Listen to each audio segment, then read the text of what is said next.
Halo, salam sejahtera. Nama saya Siti Fahira Janatul Adnin dengan NIM 250701500002.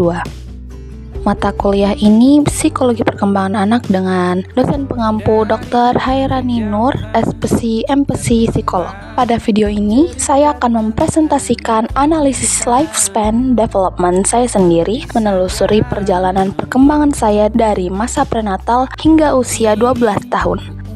Proses mengeksplorasi riwayat perkembangan saya sendiri ini sangat menarik dan membuka banyak insight tentang bagaimana saya menjadi seperti sekarang. Mari kita mulai perjalanan ini. Untuk mengumpulkan data tentang perkembangan saya melakukan wawancara mendalam dengan mama saya pada tanggal 7 November sampai sekitar tanggal 13 November. Dan wawancara tambahan dengan papa saya dan juga nenek saya. Saya juga menelusuri dokumentasi keluarga seperti foto-foto dari bayi hingga SD, juga rapor TK dan SD saya. Proses ini sangat nostalgia dan memberikan banyak informasi yang bahkan saya sendiri tidak ingat atau tidak pernah tahu sebelumnya. Nah, kita masuk ke masa prenatal. Masa prenatal merupakan kehamilan kedua, tapi saya merupakan anak pertama. Kehamilan sebelumnya mengalami keguguran, guys. Pada saat itu, mama saya hamil saya itu pada usia 27 tahun. Kondisi kehamilan dikatakan sehat, hanya saja kandungan mama saya waktu itu lemah. Maka dari itu, pola nutrisi mama saya itu terpenuhi. Ia juga sering beraktivitas jalan pagi, berjemur sinar mentari pagi, dan juga sering melakukan yoga ibu hamil. Mama saya sangat sehat saat itu, hanya saja ngidamnya selama 9 bulan.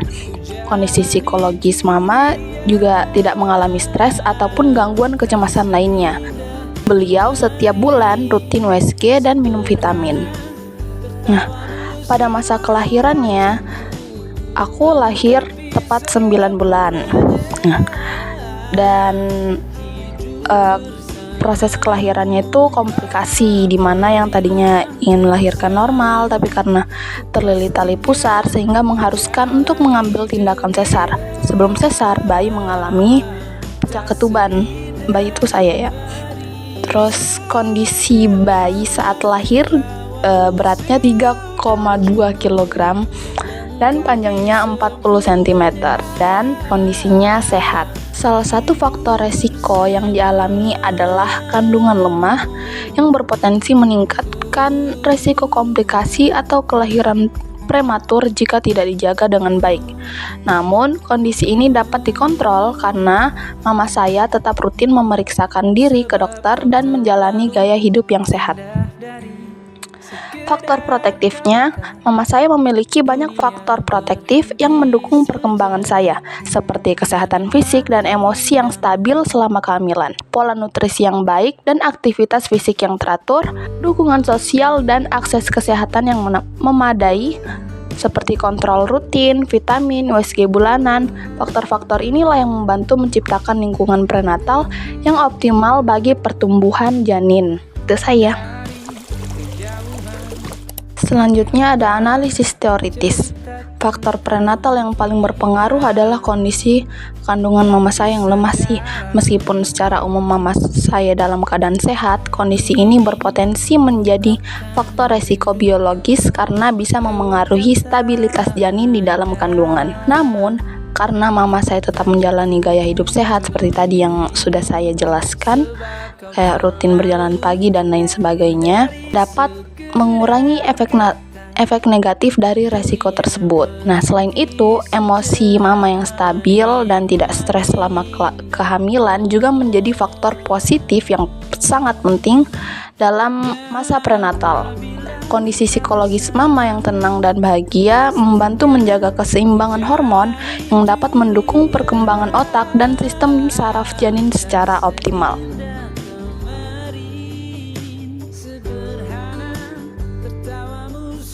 Teori yang saya ambil adalah teori ekologi dari Uri Bronfenbrenner, yang dimana gaya hidup sehat mama yang rutin berjalan pagi, berjemur, dan lain sebagainya, juga kontrol USG bulanan, merupakan bagian dari mikrosistem yang secara langsung memengaruhi kondisi janin dan bertindak sebagai faktor protektif yang meminimalkan risiko biologis. Kesejahteraan mama atau emosi mama yang stabil juga merupakan variabel penting dalam mikrosistem yang menjamin lingkungan internal janin yang tenang. Bronfenbrenner 1979. Nah, kita masuk ke masa bayi 0-2 tahun. Pertama ada perkembangan fisik dan motorik. Pada masa bayi, perkembangan fisik dan motorik saya berlangsung dengan cukup baik dan sesuai dengan tahapan usianya. Pada usia 1 tahun, tinggi saya sekitar 80 cm dengan berat badan yang kurang lebih 8 kg. Lalu di usia 2 tahun, tinggi saya bertambah menjadi sekitar 92 cm. Dan berat badan saya mencapai 14,5 kg. Untuk milestone atau pencapaian motorik, saya mulai tengkurap sejak usia 2 bulan, lalu bisa duduk sendiri pada usia 6 bulan. Di usia 10 bulan, saya sudah mulai berdiri sambil berpegangan, dan akhirnya bisa berjalan dengan lancar saat usia 12 bulan atau 1 tahun. Secara keseluruhan, kata mama, saya termasuk anak yang sehat dan jarang sakit. Pola tidur dan pola makan saya juga teratur, sehingga membantu proses pertumbuhan saya pada periode awal kehidupan ini bertumbuh dengan baik. Jika dilihat dari teori perkembangan, milestone motorik ini menunjukkan bahwa saya mengikuti urutan perkembangan motorik yang normal, dimulai dari kontrol kepala, duduk, berdiri, hingga berjalan. Ini adalah bagian dari perkembangan sistem saraf dan otot yang berkembang pesat di 2 tahun pertama kehidupan, sesuai dengan yang dijelaskan dalam teori perkembangan bayi. Selanjutnya ada perkembangan kognitif. Tahap sensori motor dalam teori perkembangan kognitif biasa pada subtahap pertama, yaitu refleks sederhana, sekitar 1 bulan. Minggu pertama kehidupan dipenuhi dengan ASI eksklusif. Hal ini memunculkan refleks mengisap atau sucking. Lalu pada minggu selanjutnya ganti susu formula karena bayi atau saya menolak setelah merasakan sekali susu formula. Pada subtahap kedua, yaitu kebiasaan pertama dan reaksi sirkular primer di usia 1-4 bulan. Saya itu usia 2 bulan mulai tersenyum kepada mama, di mana ini merupakan refleks sekaligus senyum sosial yang tulus yang memungkinkan saya akan tersenyum di lain waktu, baik ketika bersama mama ataupun saat bersama orang lain yang membuat saya senang. Tahap ketiga, reaksi sirkular sekunder. Pada usia 4-8 bulan, usia 4 bulan, saya bisa tengkurap sendiri dan senang menggenggam mainan yang diberikan kepadaku. Kemudian usia 7 bulan, saya mulai merangkak ke sana kemari. Saya juga suka membunyikan mainan rincingan karena suka dengan suaranya. Hal ini menunjukkan saya melakukan sesuatu dan akan mengulanginya karena konsekuensinya. Keempat, koordinasi reaksi sirkular sekunder. Di usia 8-12 bulan, usia 10 bulan, saya mulai meniru gerakan tepuk tangan mama sama papa. Saat usia 1 tahun, saya bisa menunjuk objek yang saya inginkan. Hal ini menunjukkan adanya koordinasi antara tangan dan mata. Subtahap kelima, usia 12-18 bulan, dan keenam, 18-24 bulan. Di sekitaran usia 12 bulan, saya mulai sangat senang meniru pekerjaan rumah yang dilakukan oleh mama, seperti menyapu dan bermain masak-masakan dengan mainan. Hal ini memungkinkan saya mempelajari banyak sifat suatu benda dan hal-hal yang dapat saya lakukan pada benda tersebut, serta memungkinkan akan melakukan pekerjaan rumah lagi besoknya. Kemudian kemampuan problem solving. Pada akhir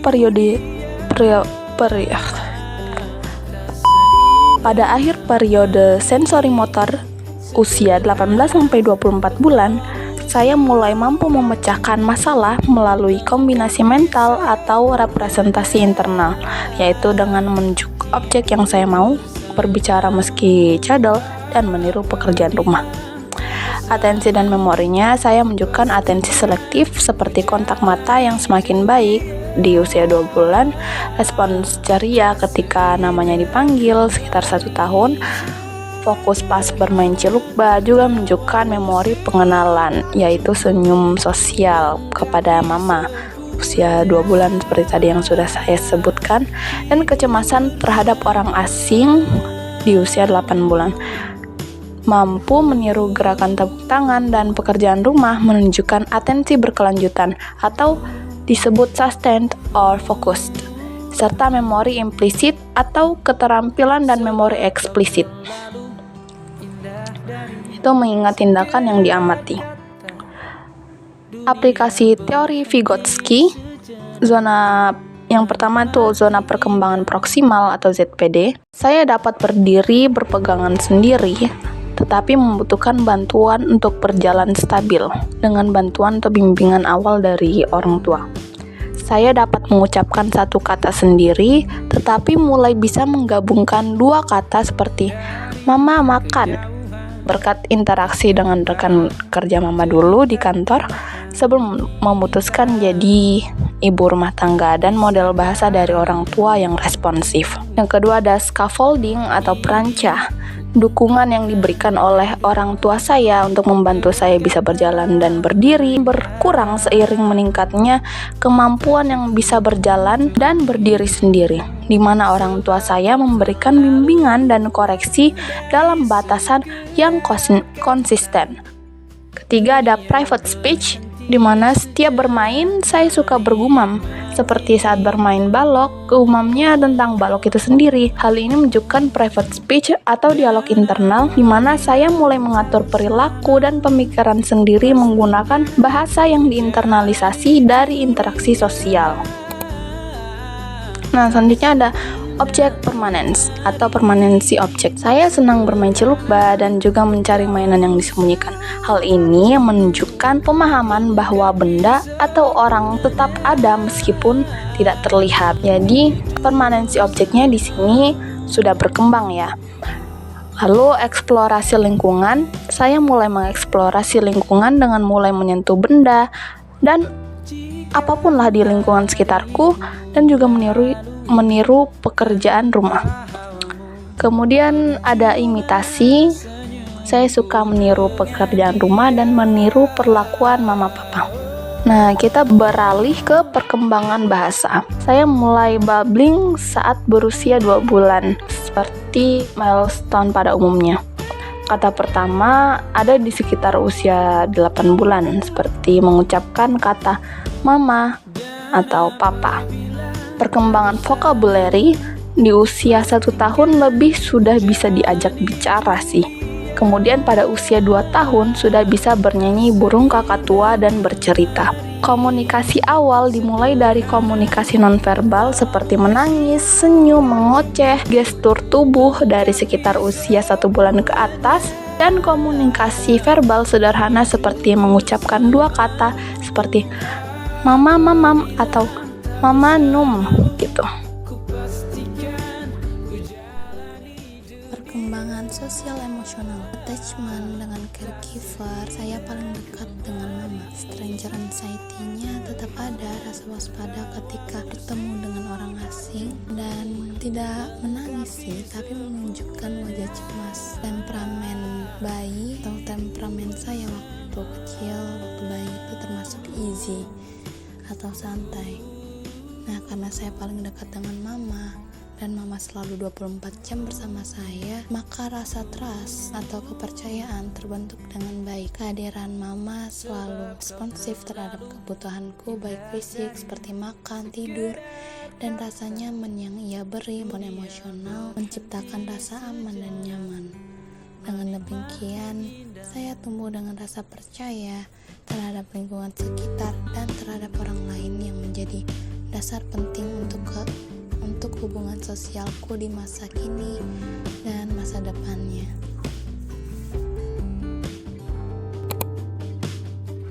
Selanjutnya kita beralih ke konteks. Pengasuh utama itu mama sama papa, terus minumnya susu formula, tidak tertarik ASI. Lingkungan keluarga saya juga harmonis waktu kecil. Peristiwa penting, lahiran adik, pindah rumah, dan lain-lain itu pada sekitar usia 1 tahun. Ekonomi kan masih belum stabil amat, jadi di usia 2 tahun barulah ekonomi keluarga mulai membaik. Mulai pindah ke rumah kontrakan setelah tinggal di rumah kos-kosan. Susu formula juga mulai upgrade ke kualitas yang lebih baik. Dan pada masa ini saya belum memiliki adik. Nah, kita masuk ke masa kanak awal, 2-6 tahun. Perkembangan fisik dan motorik. Pertumbuhannya badan saya proporsional, namun sempat overweight di usia 3 tahun. Kemampuan motorik kasar dan halus ada di usia 3 tahun, mulai aktif motorik kasarnya, seperti berjalan, berlari, dan melompat. Di usia 2 tahun mulai sering menggambar seperti coret-coret begitu dan susun balok. Di usia 3 tahun sudah bisa pegang sendok dan garpu, menunjukkan motorik kasar dan halus berkembang sesuai dengan masanya. Tak hanya itu, di usia 4 tahun mulai bisa menulis nama sendiri, di mana menurut Cantrok 2011, kemampuan itu menunjukkan perkembangan umum pada anak usia dini, menandakan peningkatan motorik halus dan koordinasi antara mata dan tangan. Ini sesuai dengan prinsip perkembangan Gesell berpusat pada teori kematangan atau maturational theory, yang menyatakan bahwa perkembangan adalah proses biologis yang dipengaruhi oleh lingkungan. Prinsip-prinsip utama termasuk prinsip arah perkembangan seperti cephalocauda dan proximodistal, prinsip timbal balik antara stabilitas dan ketidakstabilan, prinsip individual seperti setiap anak memiliki laju perkembangan yang berbeda, dan prinsip pengaturan diri, yaitu kemampuan anak untuk mengendalikan diri dan beradaptasi. Kemandirian, toilet training tuh lebih cepat usia 1 tahun lebih, dan makan sendiri di usia 4 tahun, berpakaian di sekitar usia 5 atau 6 tahun. Perkembangan kognitif, bermain simbolik atau pretend play. Saya sering bermain masak-masakan seperti menggunakan tutup botol sebagai kue atau sendok plastik sebagai penggorengan. Aku juga bermain boneka dan memperlakukan boneka sebagai anak yang harus diberi makan atau dimandikan. Selain itu, saya bisa menggunakan balok sebagai telepon atau kursi sebagai mobil atau kuda. Menurut Piaget, ini menunjukkan kemampuan representasi mental di mana anak mampu membayangkan sesuatu yang tidak hadir secara fisik. Pada masa kanak-kanak awal, kemampuan kognitif saya berkembang dengan sangat pesat, yaitu salah satu ciri utamanya terlihat dari kegiatan bermain simbolik atau pretend play. Saya sering bermain masak-masakan menggunakan tutup botol sebagai kue, sendok plastik sebagai penggorengan, atau memperlakukan boneka sebagai anak yang harus diberi makan dan dimandikan. Bahkan, saya juga sering menggunakan balok mainan sebagai telepon atau kursi sebagai mobil atau kuda. Menurut Piaget, kemampuan ini menunjukkan bahwa saya sudah memiliki representasi mental, yaitu kemampuan membayangkan sesuatu yang tidak hadir secara fisik, merupakan ciri khas tahap pre-operasional. Dalam tahap ini, saya juga menunjukkan beberapa karakteristik kognitif khas anak usia 2-6 tahun, yaitu pertama, egosentrisme. Ketika berusia sekitar 5 tahun, saya pernah rebutan kasih sayang nenek karena saya sudah punya adik. Meskipun tidak berebut mainan, saya merasa perhatian nenek harus tetap untuk saya gitu, karena saya belum memahami sudut pandang orang lain sepenuhnya. Kedua, animisme. Saya sering mengobrol dengan boneka atau mainan seperti Barbie, seolah-olah mereka itu hidup dan bisa merespon saya.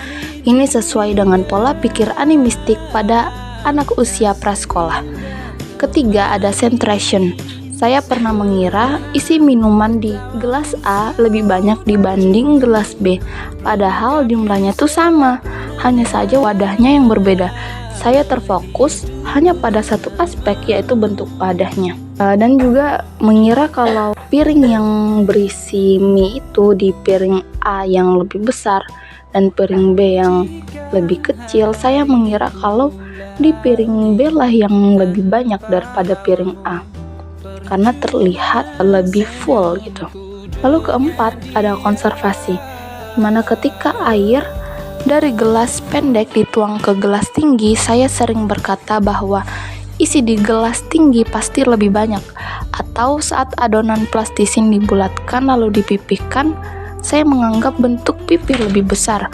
Ini menunjukkan bahwa kemampuan konservasi saya belum berkembang penuh, sesuai teori Piaget untuk anak prasekolah. Selain itu, saya memiliki rasa ingin tahu yang tinggi, seperti saya sering bertanya hal-hal sederhana kayak, kok ayam bisa terbang sedikit, Ma?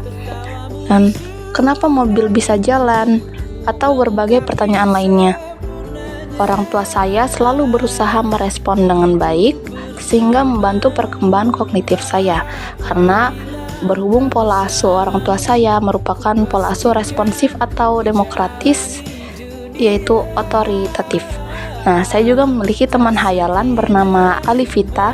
Bermain dengan teman hayalan adalah bagian dari perkembangan kognitif yang sehat karena menunjukkan kreativitas, kemampuan simbolik, serta pemenuhan kebutuhan emosional untuk memiliki teman bermain. Secara keseluruhan, seluruh perilaku ini menggambarkan ciri khas tahap praoperasional Piaget, di mana anak mulai mampu berpikir simbolik namun belum mampu berpikir logis secara penuh.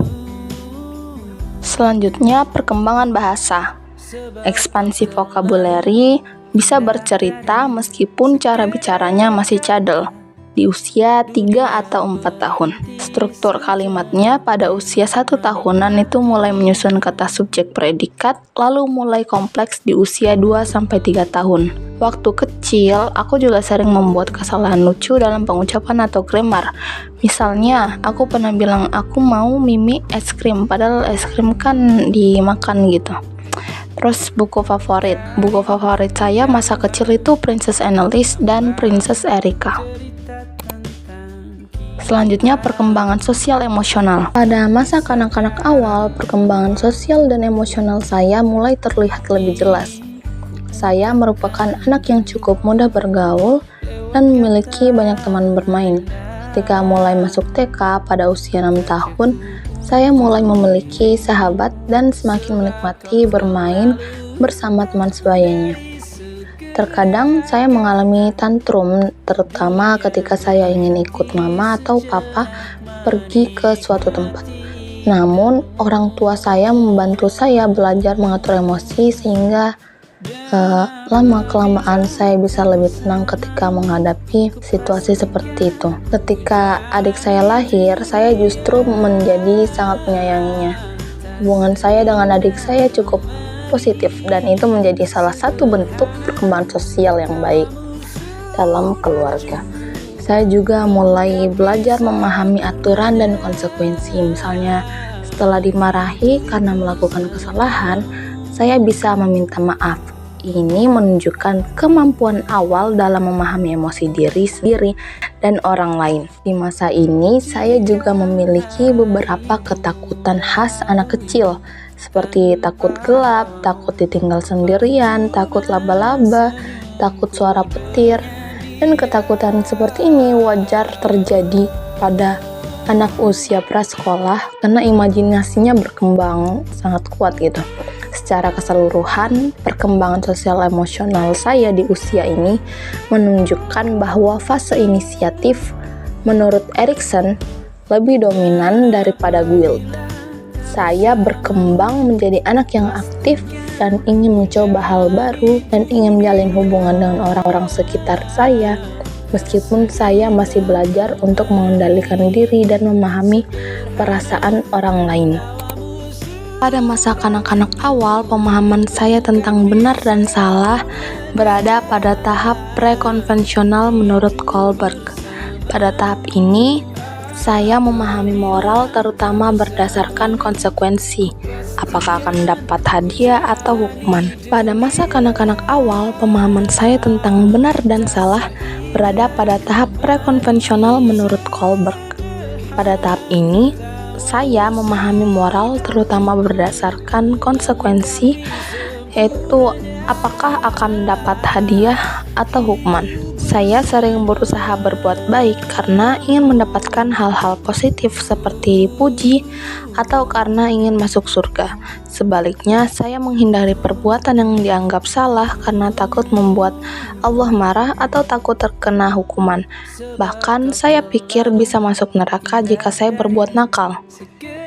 Pemahaman moral saya waktu itu sangat dipengaruhi oleh cerita-cerita dari orang tua saya, seperti cerita tentang perilaku nakal dan baik. Dan dari cerita-cerita itu saya belajar bahwa ada konsekuensi dari setiap tindakan. Secara keseluruhan, perkembangan moral saya pada masa ini menunjukkan ciri khas tahap prekonvensional, yaitu moralitas yang masih berfokus pada aturan eksternal dan konsekuensi, bukan pada nilai atau alasan yang lebih abstrak, seperti dari keinginan diri sendiri. Terus ada konteks. Nah, konteksnya di sini pola asuh orang tua, seperti yang sudah saya bilang sebelumnya, yaitu otoritatif dan demokratif, responsif juga. Nah, rutinitas harian tuh, kata mama saya tuh sering bangun pagi jam 5 subuh, terus mandi, berpakaian. Kalau saya bangun tuh semua orang dalam rumah juga harus bangun. Kalau tidak, saya ngambek lah. Terus kadang tuh ngerasa kalah gitu kalau aku bangunnya didahulukan gitu.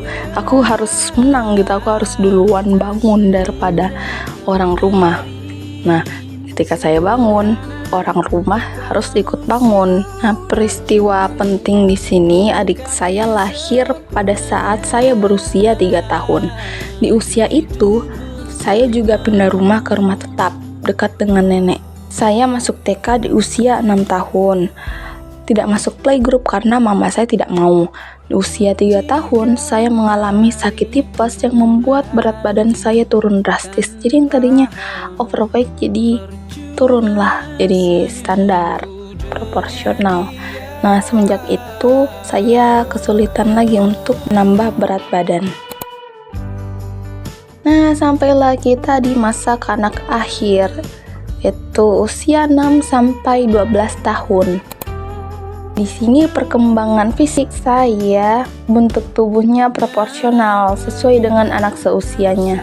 Aktivitas fisiknya dan olahraga juga, saya menjadi atlet taekwondo sejak kelas 3 atau berusia 9 tahun.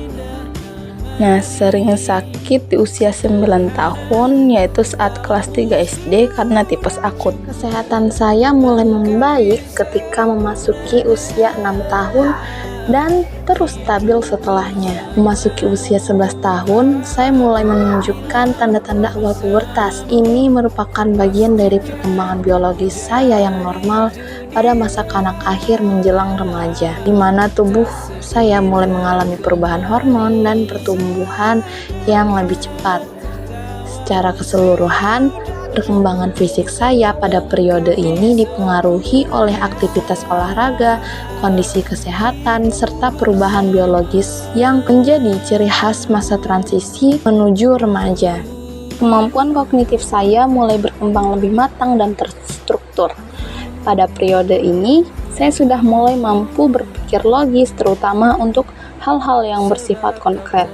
Misalnya, saya sudah bisa melakukan pengelompokan sederhana seperti membedakan jenis-jenis hewan berdasarkan kategorinya, seperti contohnya mamalia, reptil, dan juga bentuk tubuhnya. Nah, salah satu kemampuan khas dari tahap operasional konkret menurut biasa ini adalah memahami konservasi, yaitu mengerti bahwa jumlah atau volume suatu benda tetap sama meskipun bentuk atau wadahnya berubah.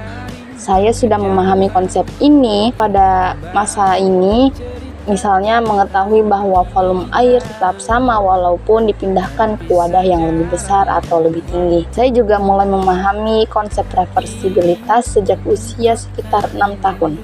Karena saya cukup suka matematika, saya sudah terbiasa memikirkan bahwa suatu operasi bisa dibalik seperti penjumlahan dan pengurangan. Kemampuan ini mendukung perkembangan logika saya di sekolah. Secara umum, Kemampuan berpikir logis saya di masa ini tergolong baik. Dari sisi akademik, mata pelajaran yang paling saya sukai adalah matematika, IPA, dan seni. Mata pelajaran yang saya anggap paling sulit waktu itu ya bahasa Jawa. Nah, di luar pelajaran sekolah, saya juga memiliki minat khusus dalam seni.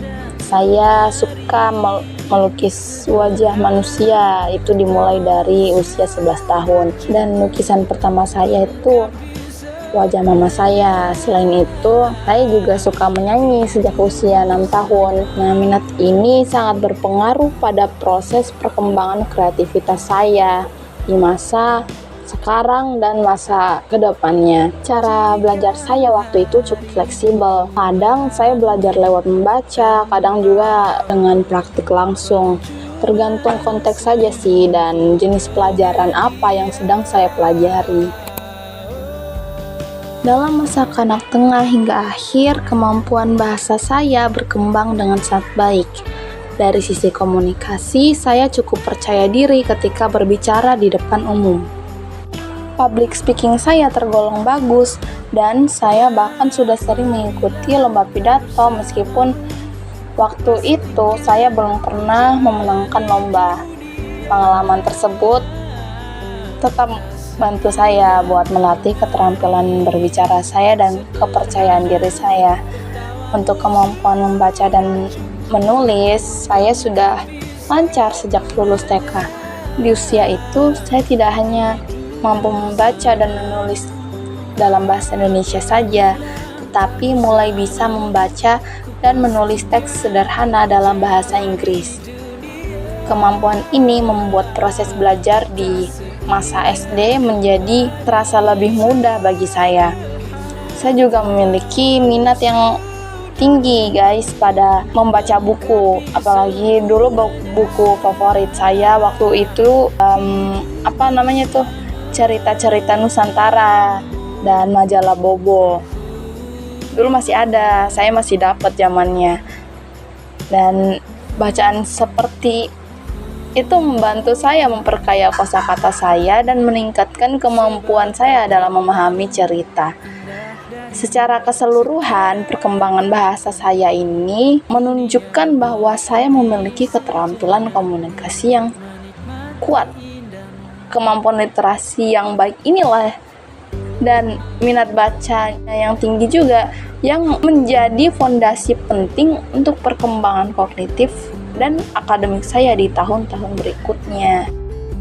Kata mama, perkembanganku ini cukup luar biasa karena kemampuan baca dan menulisnya, apalagi bahasa Inggris, menunjukkan akselerasi. Nah, ini disebabkan mungkin karena lingkungan pendidikan saya yang mendukung, kayak sekolah bilingual dan juga paparan dini yang diberikan oleh kedua orang tua saya, serta karena minat pribadi juga, apalagi ditambah dengan buku bacaan favorit saya. Menurut teori Piaget, ini mencerminkan tahap operasional konkret di mana anak mulai memproses informasi abstrak seperti teks dan lain sebagainya. Kemampuan ini membangun fondasi untuk literasi akademik dengan potensi tinggi untuk kreativitas tulis dan pemahaman multikultural saya. Kemampuan literasi awal yang kuat ini memperlihatkan bahwa saya memiliki perkembangan fonologis, pemahaman huruf, dan kemampuan decoding yang sangat cepat. Anak yang sudah lancar membaca dan menulis di usia TK biasanya memiliki perkembangan bahasa yang lebih matang serta kemampuan kognitif yang baik. Pada masa kanak-kanak akhir, perkembangan sosial emosional saya dapat dijelaskan melalui tahap industry versus inferiority menurut Erikson. Pada tahap ini, anak-anak berusaha menunjukkan kemampuan seperti merasa kompeten dan memperoleh pengakuan dari lingkungan sekitarnya. Nah, saya termasuk anak yang melihat dirinya sebagai orang yang pintar gitu, rajin dan suka belajar, sehingga secara internal saya mengembangkan rasa industri atau kompeten. Nah, kemampuan akademik saya ini cukup baik, serta ketertarikan pada banyak bidang akademik membuat saya merasa mampu menyelesaikan tugas-tugas dan tantangan di sekolah saya. Lingkungan keluarga yang hangat dan suportif juga semakin memperkuat rasa percaya diri saya, karena saya mendapatkan penghargaan, dukungan, dan pengakuan atas usaha yang telah saya lakukan. Selanjutnya, dalam aspek persahabatan, saya memiliki sahabat dekat sejak SD yang berlanjut hingga kuliah. Sejak kelas 1 SD, saya sudah memiliki circle pertemanan, terutama dulu circle saya itu yang suka bermain lompat tali, terus main sidamanda, dan lain sebagainya. Hal ini menunjukkan kemampuan sosial saya yang dikatakan baik dan dapat menjalin hubungan jangka panjang dan mempertahankan kelekatan dengan teman sebayanya. Status saya dalam kelompok teman sebaya juga dibilang cukup baik, karena saya bukan anak yang terisolasi atau bermasalah secara sosial. Selanjutnya, ada relasi saya dengan guru juga berada dalam kategori positif, meskipun tidak luas banget. Saya dekat dengan beberapa guru aja, nggak semua, menunjukkan bahwa saya mampu membangun kedekatan interpersonal yang selektif tapi berkualitas. Dalam keluarga, hubungan yang terjalin sangat hangat dan suportif, sehingga menjadi faktor pelindung dalam perkembangan emosional saya. Jadi mungkin juga karena faktor, kan kalau di rumah tuh apa-apa aku selalu cerita kayak apa aja yang telah aku alamin di sekolah, terus pulangnya gimana, tadi perginya gimana, pas istirahat gimana. Pokoknya semua aku ceritakan ke mama aku, termasuk juga nilainya dan lain sebagainya. Pokoknya semuanya itu terbuka, gak tertutup. Jadi mama itu ibarat teman curhat sekaligus sahabat aku. Lalu pada hobi dan minat saya seperti melukis, menyanyi, dan membaca buku memberikan saluran ekspresi diri pada saya dan bantu saya mengembangkan identitas serta keterampilan kreatif saya.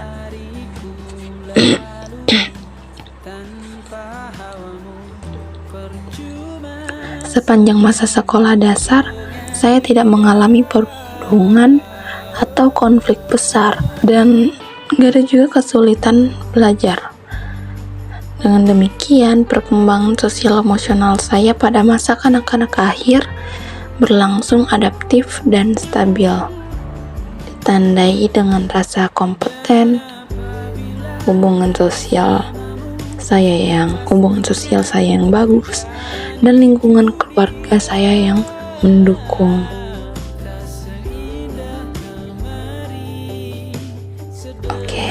Lanjut ke perkembangan moral. Pada masa kanak-kanak akhir, perkembangan moral saya dapat dijelaskan melalui tahap conventional level menurut Lawrence Kohlberg. Pada tahap ini, anak-anak mulai menilai benar salah berdasarkan norma sosial, aturan yang berlaku, serta keinginan untuk mendapatkan penerimaan dari orang lain. Saya cenderung mematuhi aturan sekolah dan keluarga karena merasa bahwa mengikuti aturan adalah hal yang benar dan menunjukkan bahwa saya merupakan anak yang baik. Hal ini menempatkan saya pada tahap moralitas konvensional, terutama pada orientasi menjaga keteraturan sosial dan memenuhi harapan lingkungan. Selain itu, saya memiliki sense of fairness atau rasa keadilan yang cukup kuat, karena sejak kecil saya merasa tidak suka jika ada perlakuan tidak adil, baik terhadap diri saya maupun orang lain. Saya cenderung membela teman pada saat ia diperlakukan gak adil atau merasa terganggu ketika melihat teman saya diberi hukuman yang nggak sesuai gitu loh, nggak adil lah. Hal ini menunjukkan bahwa saya telah mengembangkan pemahaman moral yang lebih matang dan nggak hanya berpusat pada diri sendiri pada masa kanak-kanak akhir. Dari segi empatinya, saya mampu memahami dan merasakan perasaan orang lain. Misalnya ketika teman saya merasa sedih atau lagi ngalamin kesulitan, saya biasanya ikut merasa gak enak gitu, kasihan, dan aku berusaha menghibur atau nemenin mereka sampai mereka baik-baik aja, sampai mereka berhenti menangis gitu. Kemampuan empatik ini ngebantu saya buat ngebangun relasi yang positif dengan teman sebaya saya, dan juga dapat memperkuat nilai-nilai moral kayak kepedulian, kebaikan, dan tanggung jawab sosial saya. Secara keseluruhan, perkembangan moral saya ini berkembang dengan baik, ditandai dengan pemahaman aturan sosial, rasa keadilan, dan rasa empati saya yang cukup tinggi.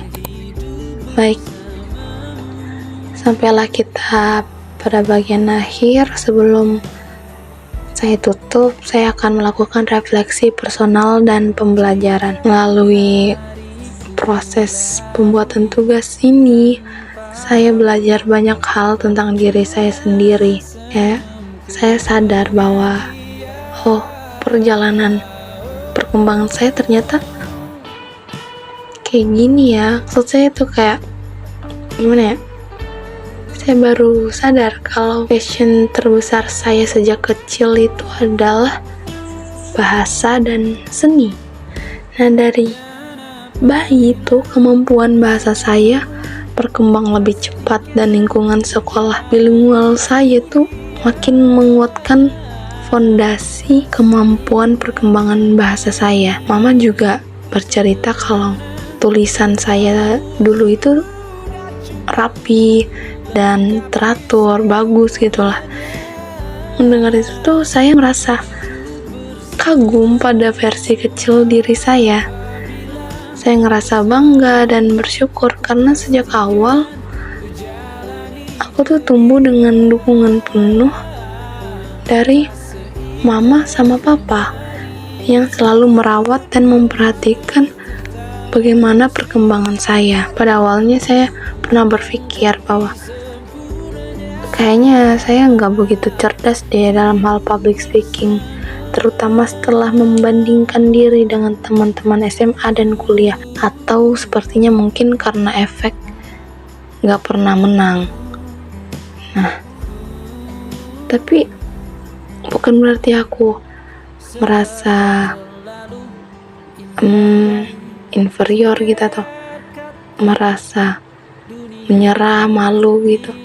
Tapi aku tetap berusaha ikut lomba, setidaknya kalah coba lagi gitu. Tapi guys, saya tuh pernah mampu, pernah berani, pernah bisa bicara di depan umum.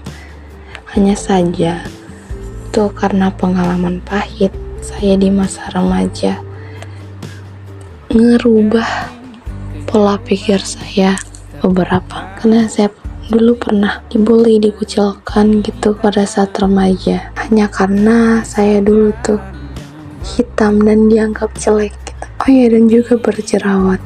Nah, pengalaman itu membuat saya menarik diri, jarang tampil, dan perlahan-lahan menjadi siswa yang pasif gitu. Jadi deh kayak sekarang, tapi sekarang sih enggak ya, karena sekarang sudah masuk di jurusan psikologi. Saya belajar perlahan-lahan untuk mengembalikan diri saya seperti yang dulu. Setelah melihat perjalanan saya dari kecil hingga sekarang, saya mulai sadar bahwa kemampuan itu tuh gak hilang, cuman tertutup aja sama luka lama saya. Sebenarnya masih ada versi diri saya yang ceria, berani, pintar berbahasa, dan juga suka tampil. Itu akan lambat laun muncul kembali. Saya juga belajar banyak hal tentang perkembangan manusia, terutama ketika teori-teori psikologi saya terapkan langsung pada pengalaman pribadi saya.